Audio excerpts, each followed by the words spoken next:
আব্বা কি কস ওই টিয়া দেও। টিয়া দেখি করবো আর কয়েকদিন পরে ঈদ, আর ঈদের মতন মার্কেট করা লাগবো না। আমার বন্ধু বান্ধব সব জামা কাপড় কিনে মার্কেট করে ফাটা দিল, আমি এখন কিছুই কিনি নাই। আমার টিয়া দাও, মার্কেটে যাবো প্যান্ট শার্ট কিনবো। এই তোর তো তাপবাদ জ্ঞানী হয় নাই রে, আর তুই যাবি ঈদের মার্কেটে জামা কাপড় কিনবে। আরে ঈদের মার্কেটে জামা কাপড়ের দোকানদাররা কি হয় জানিস? ওরা দোকানদার থাকে না, ওরা যায় কষাই। আরে তোর থেকে আলু বুলু দিয়ে বেশি দিয়ে নিবো আর জিনিস দিব খারাপ। আমি আটে যাবা নে, আমি যদি আটে যাই সেদিন তোর নাকি আমি দিয়ে আসি না, শার্ট প্যান্ট কিনে নিয়ে আস। মানে তুই টেনশন নিস না, যা। আচ্ছা ঠিক আছে, আজকের মধ্যে এনে দিও। আচ্ছা ঠিক আছে, দেখ মানে যা, এই যে আমার বাজারে যা লাগবো পাইপ কিনবে, ওই সময় যা নিয়ে আস, মানে বিকেলে নিয়ে আসতে যা।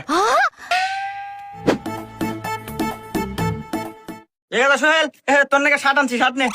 আব্বা শার্ট আনছো, দাও দাও দাও। হ্যাঁ নিয়ে আসলাম। তুই এক কাজ কর, তুই যা ভিতরে জানলা পরে আয়, দেখি কেবা মানাইলো, আর লোকা সাইজ ছোট বড় হয়েছে কিনা এটাও দেখা যাবে নি। আচ্ছা আব্বা, আমি পরে আসতেছি।